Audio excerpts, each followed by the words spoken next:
We all know that Kiombori was attacked, and he was abducted, and then he was maimed, and then he was thrown in a thicket somewhere in Kiambu somewhere. If for those who don't know Kiombori is the member of parliament for Juja. This guy has had a lot of runnings with the government. Remember, there was a time they also arrested him, akapelekwa court, and something that was sometimes back. So this particular guy has not had an easy run with the government. And I really want to ask myself, because as much as I'd like to blame the government, but I wouldn't be so quick to blame the government, because remember, Pia, let's all agree that these politicians also do some shady deals that sometimes backfire, or even sometimes they are political rival. It might not be the government direct. Their political rival always plan these things, because you know politics in Kenya, it's something that has become so dangerous, to a point whereby, like, sometimes you even don't know who your enemies are. Sometimes your enemy is even someone that you live with in your house. So this happened, and you can see Gachagua came out and attacked the president, gave out a statement, because the guy was honestly alikuwa ameumizwa. Until now he's in the hospital. I'll show you the video of how he was found and all those other things. But before I go into details in all this, I would like you to take a second to subscribe and to hit the notification bell, so that anytime I post a video, you will always be the first to watch. So kindly do so, na kama kawaida, I'll be back.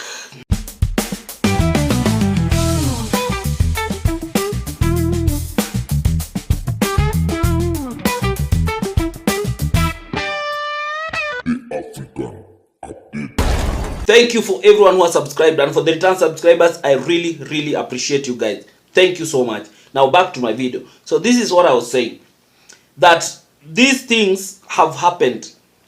This guy was attacked. We can see the Gachagua came out and put the blame squarely at the doorstep of the president, Murkomen, and he has said that the government has formed an elite squad that is from an ethnic tribe, the community moja ya Rift Valley, ya Rift Valley, that their work is to only deal with the people who have dissenting voice and people who are attacking this government. So that was the accusation that Gachagua has brought forth.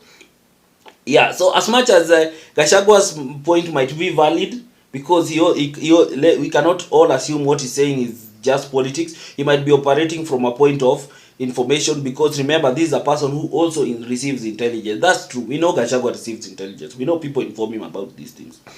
But Pia, on the other side, we should not also rule out that politicians have enemies. Politicians sometimes take part in deals that go wrong, and wanataka kurusha watu, and now they are also powerful people who are either politicians like them or not politicians, who also are looking for a way to pay back and everything. So it might also be political.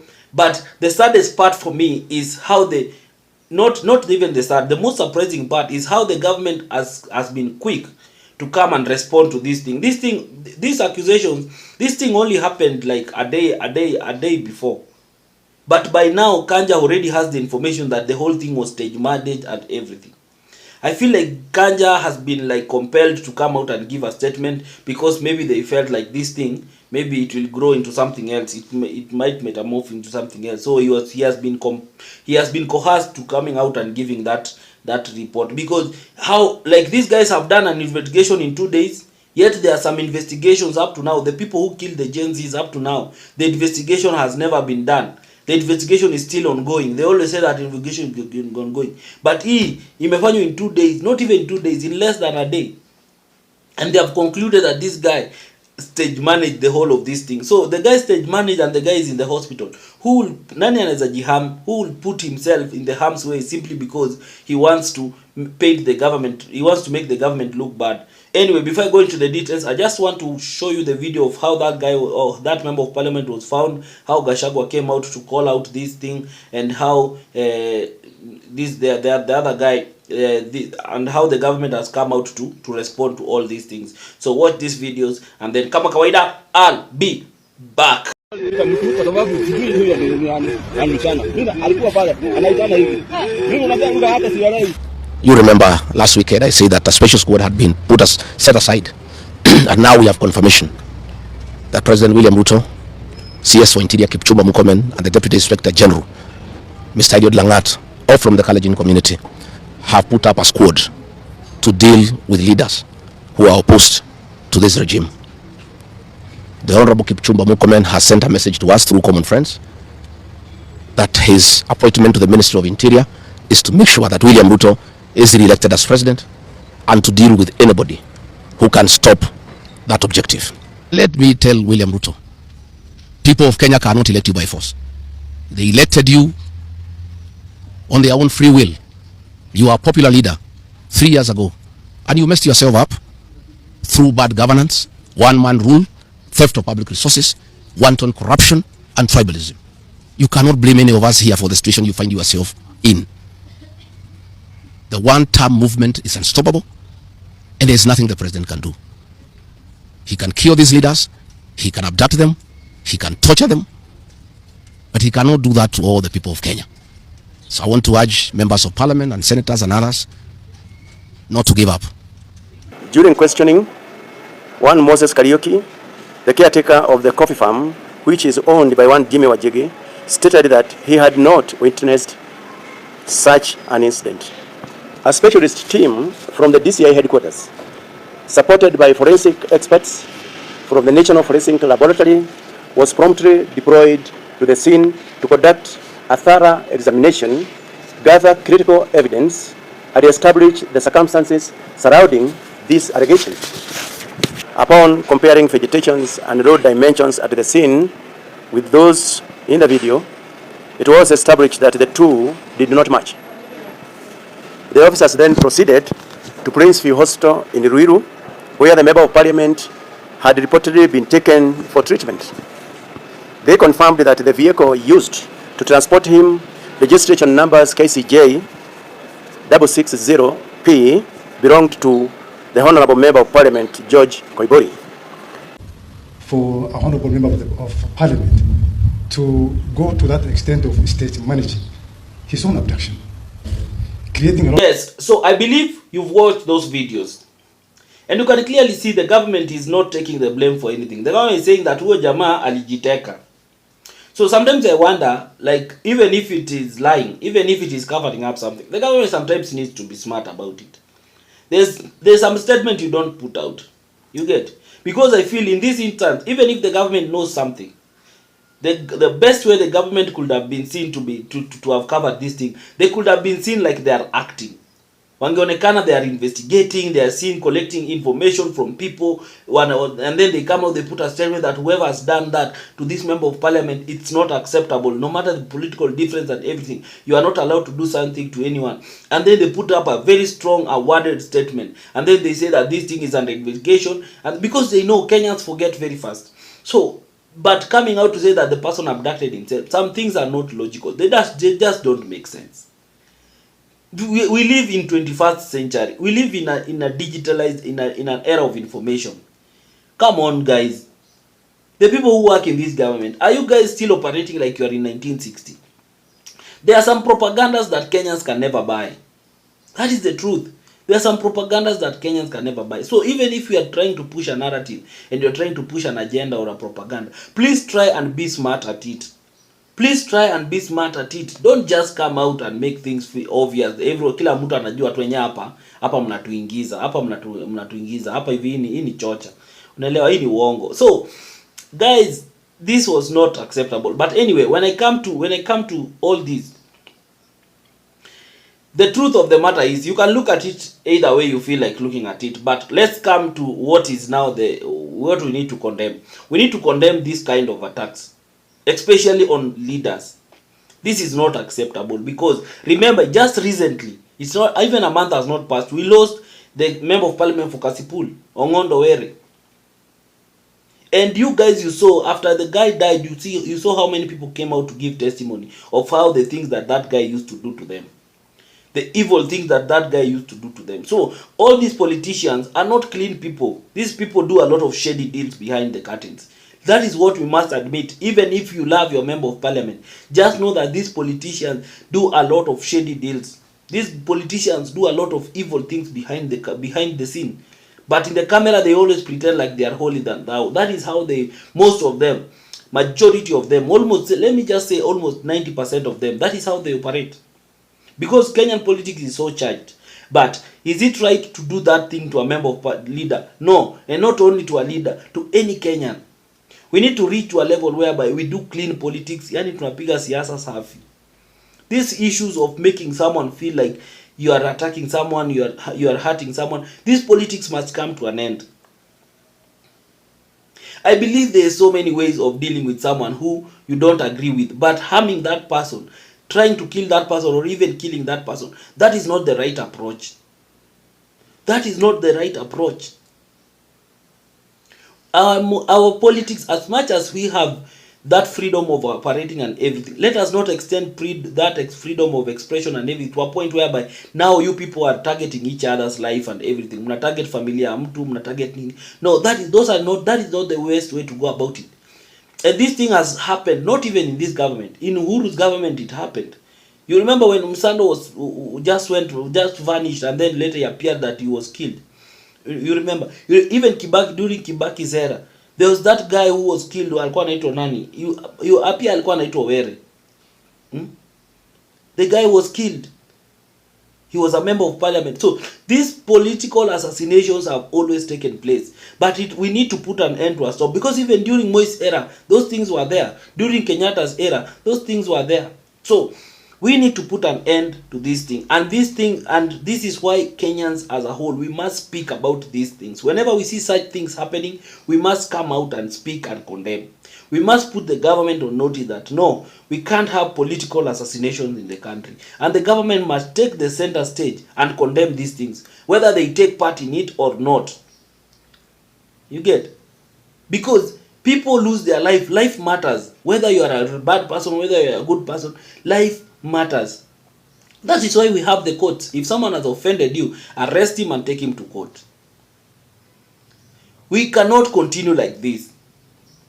We cannot settle political scores by saying that sasa wewe umenikosea, I will make sure that I take your life. Because remember, no one is here to live forever. Ongondo Were did whatever he did to people as the accusations imekuja. Where is he now? Even the wealth that he tried to fight for and tried to protect and tried to harm people so that he could have, he cannot enjoy it right now. Right now he's 6 feet under. So as human being, don't take greed. Usilete tamaa. Don't take it to the heart. Don't be so passionate in harming people simply because you just want to accumulate wealth that you will not take anywhere. So that is a point to note for all of you. As I wish that guy a quick recovery, that member of parliament a quick recovery, but I also pray that I hope he's not cutting deals, ama he's dealing with things behind the scene and then later wanna blame serikali. If there are people he's dealing with and is dealing if he has enemies out of the political circles, he must make sure that he handle it very well, because at the end of the day, don't do wrong to people and expect that pia watanyamaza tu wakuache.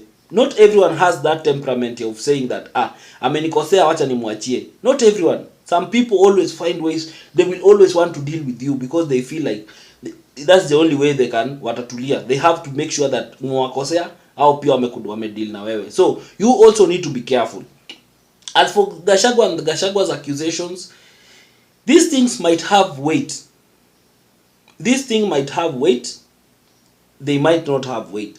But let's look at it. If these accusations are true, then it's very, very unfortunate. Because as a country, we should not reach at this level whereby the government has formed a parallel squad to deal with the people who have a dissenting voice. Kenyans are so many, you cannot deal with everyone. And Kenyans are so smart. If Kenyans discover, because there was that abduction squad, where did it go? Kenyans complained until right now it has been disbanded. Right now there is another squad that has been formed that is doing all these things. Kenyans will still put a voice. And unajua Kenyans, when they decide to deal with you, they will deal with you thoroughly. When they decide to put you outside there, they will put you outside there thoroughly. So even those people who are being sent to do all these things, remember a time will come when you will not have that cover. and Kenyans will expose you.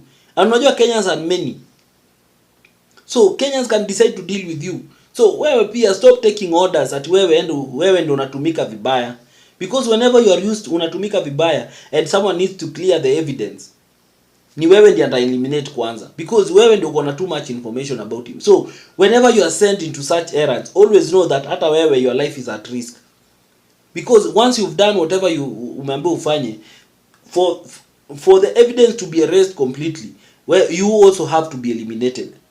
So you are also putting yourself in the harm's way.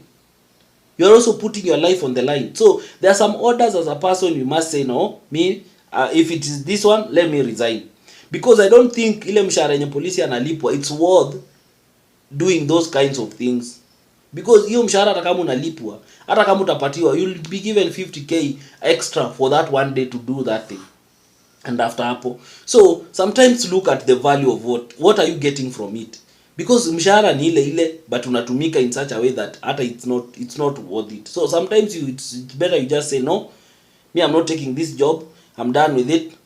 If it means resigning, just resign. You will survive like Kenya. There are so many Kenyans outside here who are surviving. So don't be pushed to make such decisions.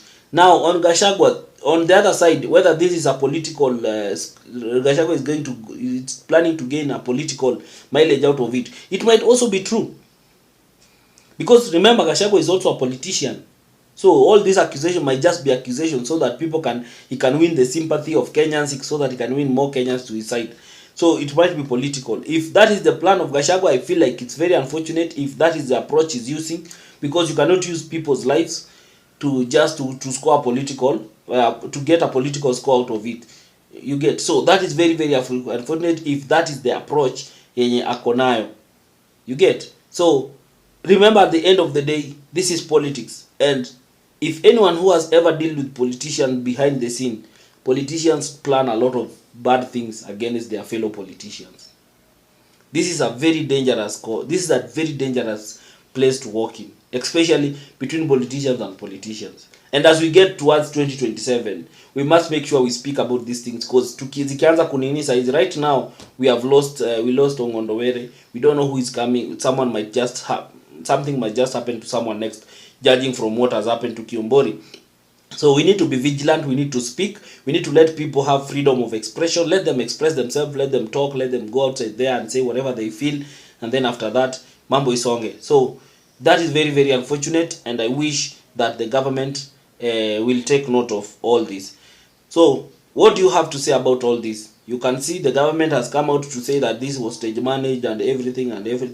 Akina Gachagua is pulling the other side. It's normal in Kenyan politics, people to government and the opposition to speak from different side of the mouth. That is always normal. But anyway, what do you say? Share your opinion in the comment section. But above it all, I always insist, remain respectful. Do not insult anyone, do not attack anyone. Just share your points objectively. Sawa, you might disagree with the president, it is okay, but don't insult the president. Don't come out to call him very bad names. You might disagree with the Gachagua, it is okay, but don't come out and call him the bad name. Just share your opinion, because even the president where he is, he knows that there are Kenyans who don't like him, who don't like his policies and everything. So it's better when you say it, and hata akisikia he feels like this person is pointing out some things that he feels like I'm not doing right. Unaelewa? But he doesn't need to sit down and feel like huyu mtu ananitusi, huyu mtu ananini. Same to Gachagua and all the other people. So that is what we need to do. We need to create a platform that is safe for everyone. Everyone can come here and get information. Even the president can come on this platform and know that I'm coming to this platform, I'm coming to hear what Kenyans are saying, but I know that no one here around here atakuja kuanza kukurusha matusi na nini. So that is what it needs to be. So thank you guys, until next time. Bye. Africa.